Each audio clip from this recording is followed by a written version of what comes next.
Lutfi dan Gus Yassin, saya meyakini mampu melanjutkan apa yang sudah dikerjakan oleh pemerintah yang lalu. Dan juga bisa bersinergi kuat dengan pemerintah Bapak Prabowo Subianto.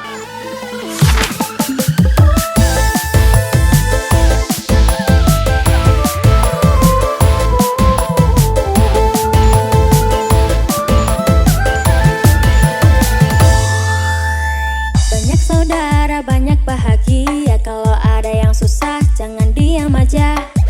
Milih pemimpin sing iso ngerti, merakyat lan boten korupsi. Ngadepi urip kok ya sing semangat. Ono masalah ojo mung iso sambat. Milih pemimpin sing pinter strategi.